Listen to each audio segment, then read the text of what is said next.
આજે ધોરણ 10 નું પરિણામ જાહેર થઈ ગયું ત્યારે આવો જાણીએ અમદાવાદમાં ટોપ કરનાર વિદ્યાર્થીઓનું શું કહેવું છે, તેમણે કેવી મહેનત કરી અને મહેનત પ્રમાણે ફળ મળ્યું કે નહીં। કેટલા કલાકનું વાંચન કરતા હતા અને તમારો સક્સેસ ફંડા શું હતો ખર્ચ? 94% છે અને 99.93% આવેલ છે।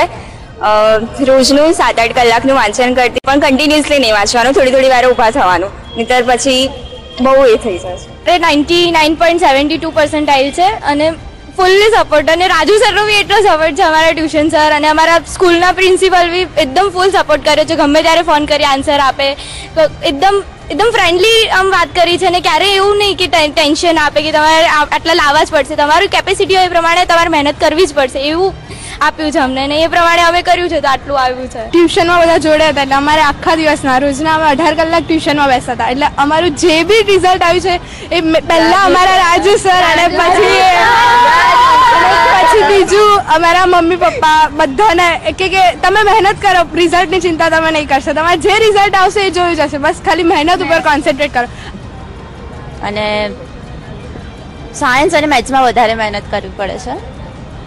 શું કહેશો તમે, કેટલા કલાકનું વાંચન કરતા હતા અને કેટલા પર્સન્ટાઇલ ને પર્સન્ટેજ આવી પાછળ? મમ્મી પપ્પાનું તો હોય જ એ લોકોનું, પણ અમારા સર જે લગભગ બહુ ઓછા સર દુનિયામાં એવા મળે, એમને એટલું બધું અમારી પાછળ કર્યું છે। 18 કલાકના રાતના 2 વાગ્યા સુધી અમારી પાછળ પહેલી વખત કોઈ આવા સર લાઈફમાં કોઈ પણ જોશે એમ, એટલે બધો ક્રેડિટ તો મમ્મી પપ્પા અને સરનો જ છે એમ કહીએ ચાલે। અમારે કેટલું કલાક વાંચતા હતા, કેટલા તમે પરિણામ? હા, સંતોષ છીએ ને જે રિઝલ્ટ છે અમારા સરને કારણે છે, ફૂલ્લી સપોર્ટ રહ્યો છે ને અમારા સર દુનિયામાં ખાલી એક જ સર છે અને બેસ્ટ સર છે, એમનો બધો ક્રેડિટ અમારા સરને જ જાય છે, એટલે બહુ જ વંચાયું છે છેલ્લે ટાઈમે ને જોરદાર પરિણામ એમના કારણે જ આવ્યું છે। કેમ પાયલોટ બનવું છે, ક્યાંથી વિચાર આવ્યો હતો ખાસ?